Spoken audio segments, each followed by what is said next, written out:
So, you may be a regular to Life and Soul videos, a follower of Emma's blog, or interested in Emma's book because of the subject matter that we're going to discuss. Here it is, folks. I've got my own copy here. A Pastoral Theology of Childlessness by the great Emma Nash. Emma, nice to see you again. And you, Andy. So we're going to go through some questions here, and just really to get a view, to give people a flavour of what the book is all about, but also to explore a few issues that maybe, or questions I've got rather than issues I think about what's been said here. So first of all, how did you come to write this book? Because it's, wow, I mean, the title itself is awesome. Well, I wrote the book because I needed a pastoral theology of childlessness, and I couldn't find anything out there that quite met my need. So in 2017, my husband and I finished 2 rounds of IVF, total failure. We didn't have a baby, and we were told there was no point carrying on. And in early 2018, I was lucky enough to be granted a sabbatical from work.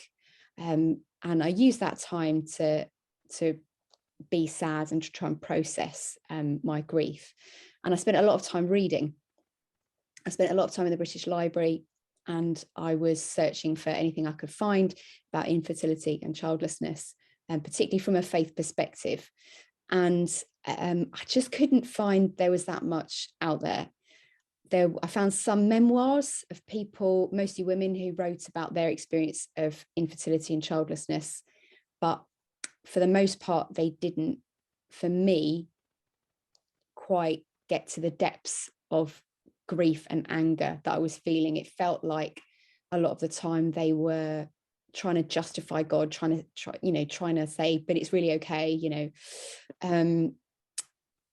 with one exception. There's a book that was published while I was writing my book, actually, which was Salt, Water and Honey, by Lizzie Lowry, and she is one of the authors of the Salt, Water and Honey blog, and her book is very honest and really engages with the pain that she and her husband felt.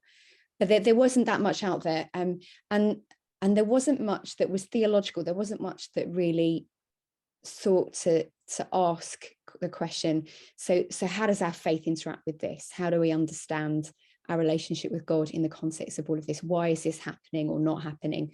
How do I make sense of it? And so I ended up reading what I could find. There wasn't much out there. Found a couple of good articles. There's a really good Grove booklet called Christianity and Childlessness, which is great, but it's very short. And so I needed a bit more. I needed to reflect more deeply on the experience I'd been through, and my husband had been through. But in my book, I talk about my experience because it's not for me to speak for him. Yes. So I needed to reflect on what I'd been through and make sense of it in the light of my faith, and that's why I wrote the book. Wow. So my understanding from the book is that, first of all, they were your thoughts you wrote down, and just gradually evolved into a book that's obviously now been kind of published. So Emma, how common is infertility? Well, it's hard to say exactly, but as a rough guess, in a number of different places, you'll see the figure of 1 in 7 couples being quoted. So as a very rough guess, roughly 1 in 7 couples will have trouble conceiving. Now, infertility, the medical definition of infertility is failure to conceive after a year of trying. So if you've been trying for a baby for a year and you haven't got pregnant, that's infertility. It doesn't mean that you'll never be able to get pregnant. It just means that you're finding it more difficult, because the vast majority of couples will conceive after a year of trying, and that's how they classify infertility. So about 1 in 7 couples will not conceive within a year, might need to try for longer, might need some kind of medical intervention. In some cases, medication can help. In some cases, surgery can help. And some people end up going down the line of fertility treatments like intrauterine insemination and IVF. IVF's obviously the most well-known intervention. So it's quite common. There are a lot of people out there who may have children now, but may have had difficulty having children. And obviously single people and same-sex couples it's much more difficult for them. And I've tried, when I was writing my book, I was writing as a married woman, but I was trying to be mindful that it's not just straight married people who struggle with finding it difficult to have children. Yeah. So I must be honest, I've had friends for many years, some with kids, some without children, and you never really know why people have or haven't had children. Some might choose. The folks in our family have chosen not to have children for whatever reason. So I never quite know what to say or what not to say to somebody who is childless. Can you give us some helpful ideas of what we should and shouldn't say, or what we shouldn't ask, possibly, or what we should ask? I guess the main thing is just to be mindful that if you're going to ask someone, why don't you have kids, or are you planning to have kids, it's a minefield. I think, there have been people who've asked me that question and it's been okay, either because there's someone I know very well, because I sense that they're asking out of love and out of curiosity, it feels appropriate. But for the most part, especially if you don't know someone very well, it's best not to ask, because you have no idea what they're going through. I follow a number of people on social media who write and blog and talk about childlessness and infertility, and it's just astonishing the number of people that will just be asked, why haven't you got kids yet? When are you planning to have kids? And it can be incredibly painful. You could be talking to someone who's just had a miscarriage. You could be talking to someone who's been trying for 5 years. You have no idea, or whose partner doesn't want kids, and therefore it's a really, really painful subject. So that's one thing I would say. Be very careful before, be very cautious about asking anything at all. And about making assumptions. I think most people probably assumed that I didn't want kids because I didn't have any. I was a minister in a church while we were going through infertility. I think people, if they see a woman who has, who has a significant job, who loves her job, or who works long hours or whatever, sometimes there can be the assumption, oh, she's chosen her job over kids. Well, you don't know that. You have no idea. I think also it can be quite galling when people joke about, oh, you're lucky you don't have kids. Oh, I was up all night, kids are a nightmare. That people are just joking. And, I accept, having kids is incredibly hard work.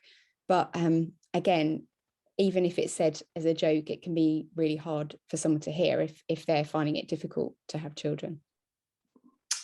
There's a few things people won't talk about in life. I used to say, don't talk about politics and religion with people. I think that maybe is maybe a mindful now with a certain prime minister in certain countries. But there we go, basically. But one of the things that I know people don't talk about are things like miscarriages. And I say this with permission, that my daughter had a miscarriage some years ago, which was very difficult. And we were on holiday at the time, and she phoned us up and said, I think I've just had a miscarriage. My husband's working away at the moment. And it was just, didn't know what on earth to do, because her experience after that was people don't talk about it. So she talked about it, being a real extrovert. And suddenly out of the woodwork comes all these people who have had miscarriages or have had difficulties and all the rest of it, that her being the kind of person that she has, or is rather, was helping people to explore those kind of things. So why is it you think people don't want to talk about childlessness and infertility particularly, Anne? I think it's complex, but I think it has a lot to do with shame. The first chapter in my book is all about the isolation that I experienced as an unhappily childless person. And you're right, a lot of people experience miscarriage, a lot of people experience problems conceiving, but they don't talk about it. And it is taboo. And yet when one person does start to talk about it, as you say, others will open up as well.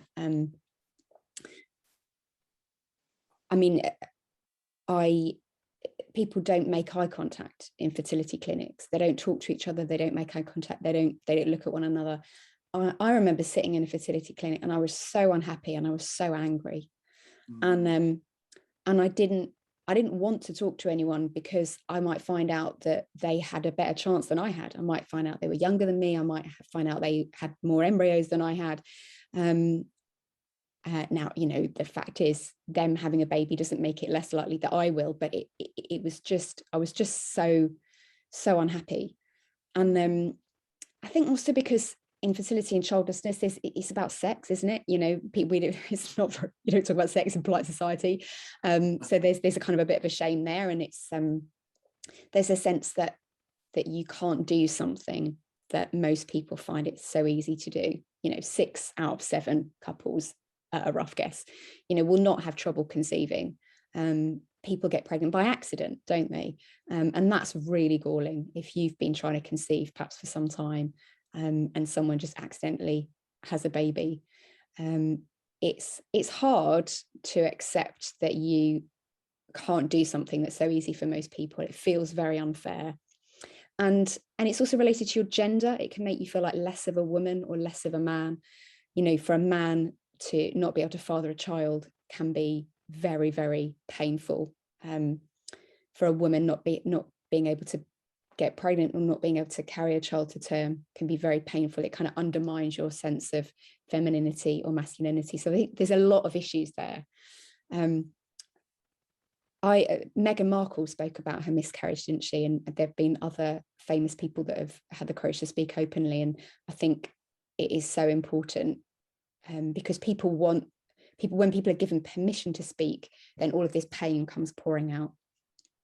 And it's, you know, I mean, the NHS won't investigate a miscarriage generally until a woman has had 3 miscarriages in a row, and that's because it's so common. But yet, how much pain is in that statistic? You know, there's a sense there are a lot of people who've been through this, you know, like your daughter, been through this terrible experience, and how sad it is that we can't comfort one another by talking about it. Yeah, it is interesting, not just childlessness, but also things like mental health over the last couple of years are now talked about far more than they used to be, especially men talking about the mental health. I'm not saying women are talking, but it seems men have almost got permission now to talk about their feelings and what's going on with anxiety and issues and all the rest of it because of what's actually happening. So you've been a Christian since mid-20s, is that Early right? 20s, yeah. Yeah, early 20s. So how did all this experience of childlessness and infertility affect your faith? It was really difficult. It was really, really difficult. I think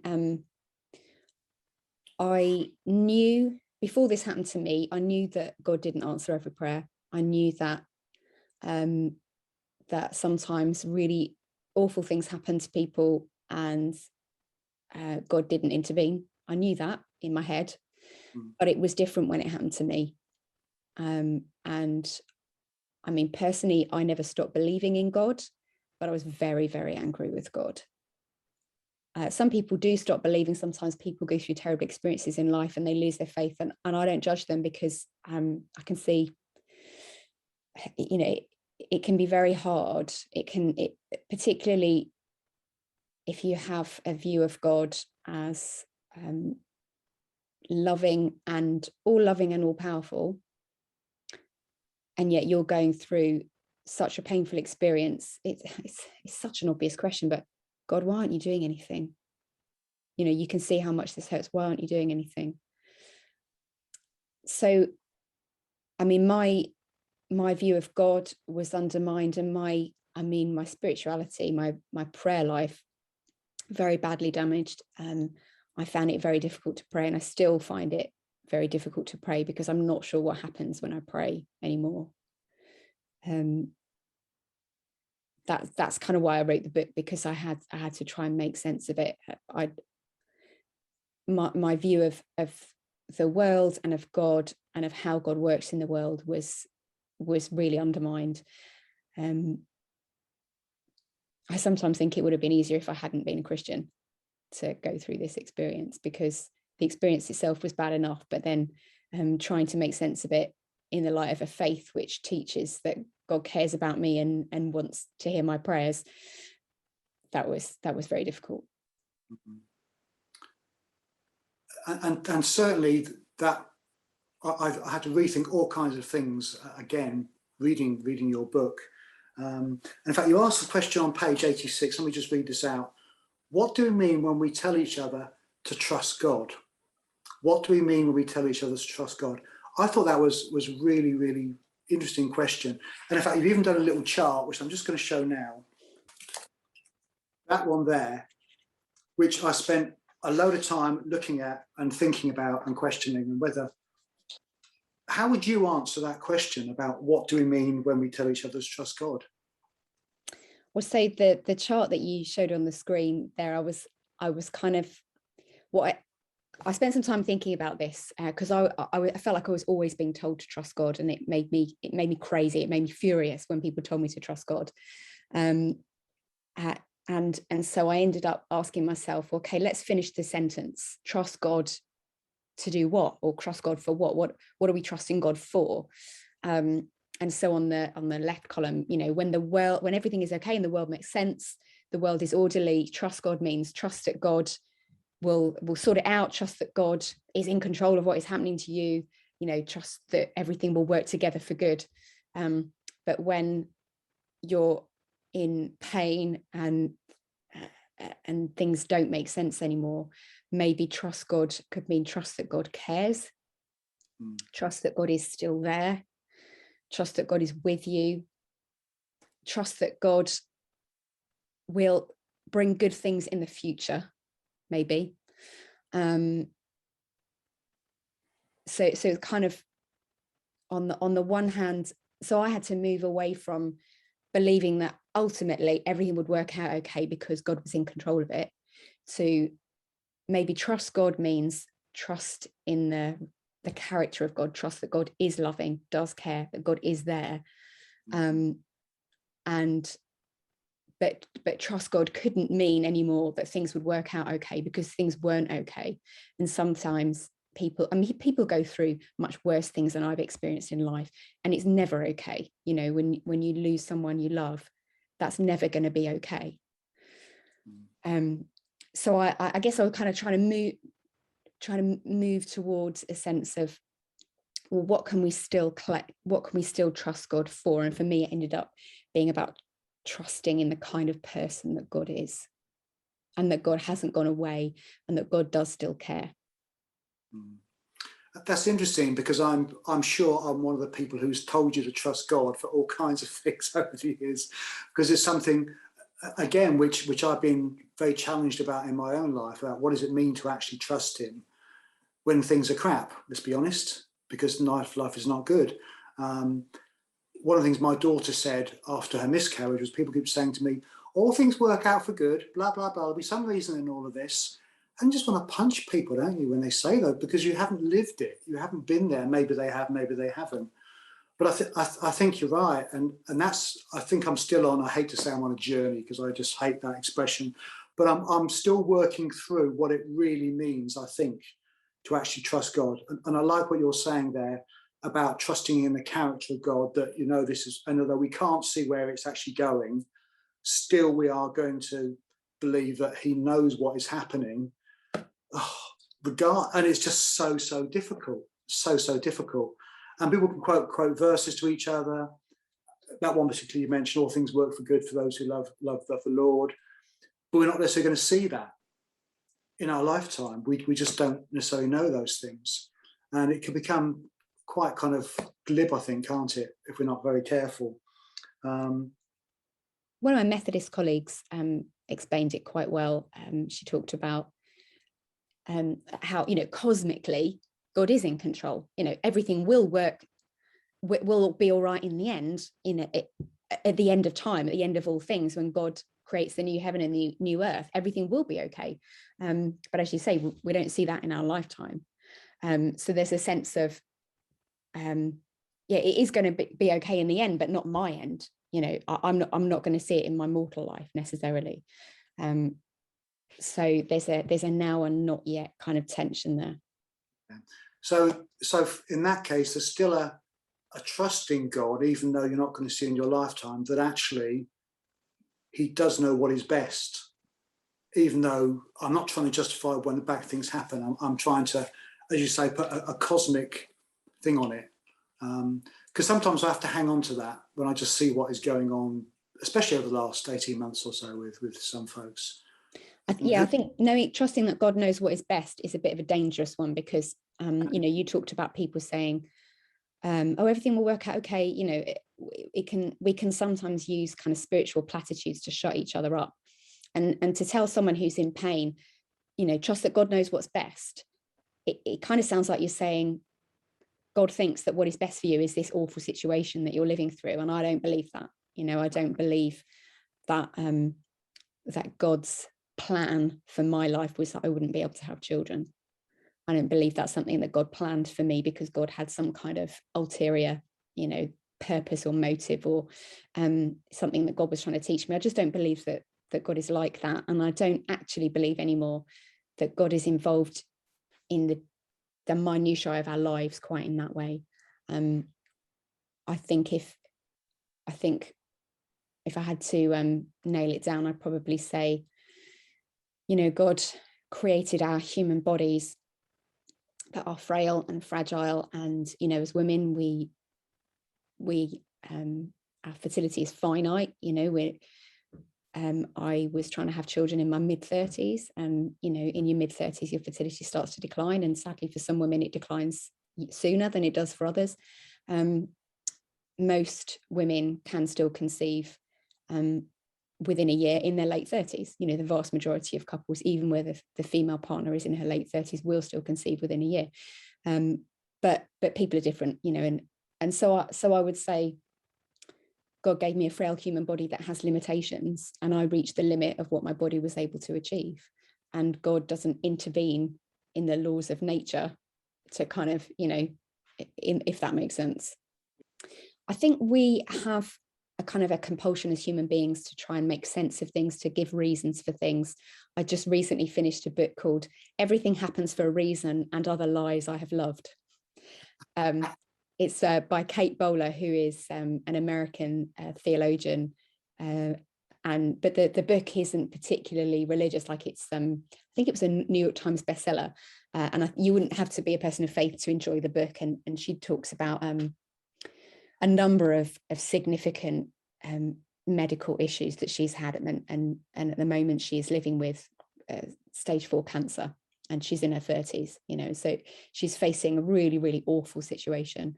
And she talks about, so she wrote an article for the New York Times, and then, got thousands of letters through from people. And she kind of says, everyone was trying to give me a reason. Everyone's trying to tell me the reason why this was happening to me. And, we have this compulsion to say, oh, the reason is this, or God gave you that terrible situation for this to happen, or, God knows what God's doing. Or at least at least you have this, at least you have that. And it's not just people of faith that do that have that compulsion to make sense of things. I've talked with people who wouldn't describe themselves as Christians, who talk about, oh, well, everything happens for a reason. There must be a reason why this happened to you, or it must be a reason why this happened to me. I don't think there is always. The reason is we're finite, broken, limited human beings. Yeah.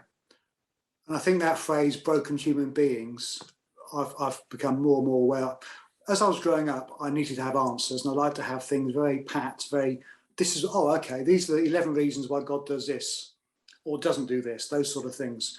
And I remember doing a talk once with about does God heal today, for example, with the 11 reasons God doesn't heal today in my back pocket, just in case anybody asks me, which sounds completely mad. I was interesting because, again, on page 120, just to prove I have actually read your book, it talks about IVF and people from maybe different strands of the Christian faith, how they view it. The Roman Catholics would just not go with IVF at all, because they say it is what it is. The Christian Medical Fellowship, you talk about them and them saying, yes, okay, within certain parameters, we think IVF is okay, or trying to help someone become pregnant. Then the Methodist Church again was saying something else, a bit more that okay, it's okay, and they were talking very much about the time when somebody actually becomes a human being, as opposed to the fetus, which again is a minefield as best of it.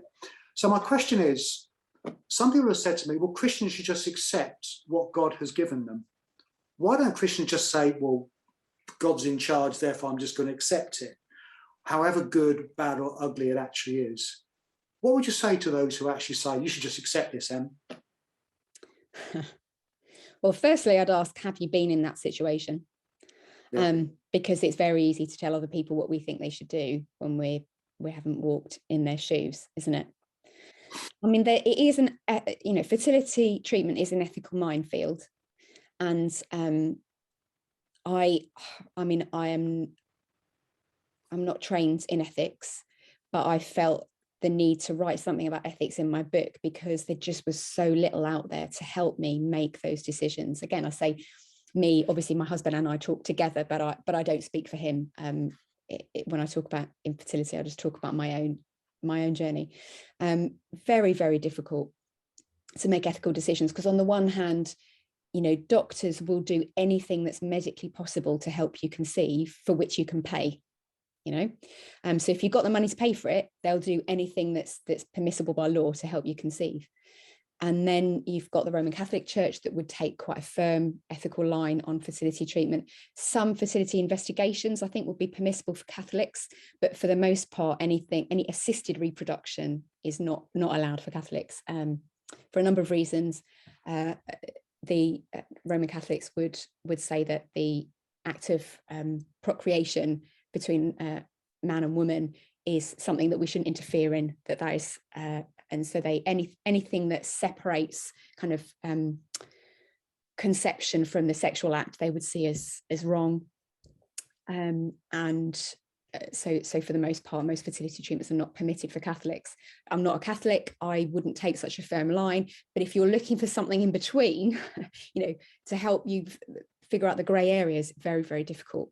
The Christian Medical Fellowship has written some stuff, and they come from a very conservative evangelical point of view.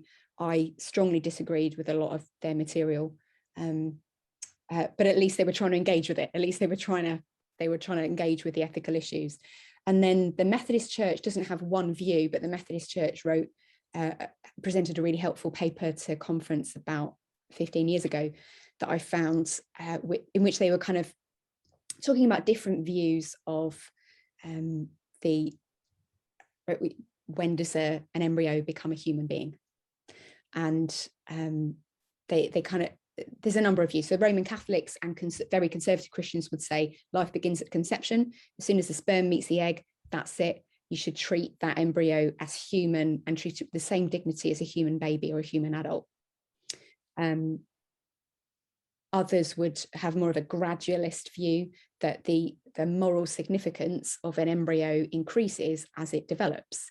And I mean, in law, you're not allowed to, fertility treatments are not allowed to keep embryos beyond 2 weeks of development. So after 2 weeks, so the sperm meets the egg, 2 weeks later, that's the cutoff point in law. You're not allowed to do any kind of scientific experiments on embryos at that stage. You're not allowed to keep embryos beyond that stage. And it's because that's when the nervous system starts to develop. So there is, before that stage, some of the cells within the embryo will become the placenta and not part of the human body.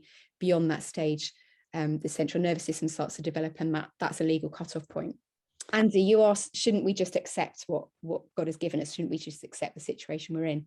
Well, I guess I would say we seek medical treatment for all kinds of things, don't we? You break your leg, you seek treatment. You don't just say, oh, well, God's given me a broken leg, I'll just accept that. You treat it. If you have, if you're ill, you go and seek medicine to make you better. Fertility treatment is available. God-given intelligence has allowed us to develop these techniques to help people conceive who would not otherwise be able to conceive naturally. But there are lots of grey areas, and it's difficult because no one can answer the question, when does an embryo become fully human? No one can answer that question. And so as a person approaching treatment, and particularly if you're a person of faith, and you want your faith to help you make those decisions, it's not easy. It's not easy at all. Okay, one more question for you before we end. Is there one thing, your experience you've been through over the last number of years and then writing this book, that you'd like us just to remember, or just think, I remember that from Em's book? I think the one thing I have learned above all is that we need to allow ourselves and allow others to feel what we feel, regardless of how difficult, awkward, uncomfortable those emotions are. And so we need to make space in Christian communities for people to be deeply sad, despairing, angry, including angry at God. That we need to make space for people to feel those feelings and not try and argue them away or cover them up or feel that we need to hide them. I believe that God accepts all the things I'm feeling. I believe that God is okay with all of that. I think it's okay to be angry with God. I think it's much better to express our anger and then work through it with others and with God than to just pretend. I mean, for a long time, I would say, oh, I'm not angry with God, I'm just angry at other people who seem to be able to get pregnant so easily. And then I finally realized, no, I am angry with God. I'm really angry with God. And after a lot of reflection, I came to the conclusion, actually, I'm not angry with God anymore. I'm angry with the kind of superficial theology that shuts people down, that says, if you're a person of faith, you need to just suck it up. You need to just deal with it. Just trust God. God knows what's best. Stop crying. How dare you get angry? Deal with it. I don't think we need to do that. And so I would love to see more space in public worship in Christian communities that enables people to feel really difficult emotions and help them start to understand those in the context of faith in a loving God. Great, thank you. Well, can I just say thank you for this book, because I love the way you got the balance between your personal story, some theology, but also some questions and some very practical things. And the last chapter, I think, can be used by many people. I think pastoral workers need to read this book, and especially the last bit, and those who are doing services need to read it. And some of the illustrations and examples and ideas you've got for services, I think would help a lot of people. So thank you for writing this. Thanks for reading it. My absolute pleasure. I can't say it was a joy reading it. It wasn't easy reading it, but it certainly was illuminating and very helpful for my own particular view on life, shall we say. That's great. Well, thanks, Sandy. Thanks for the conversation.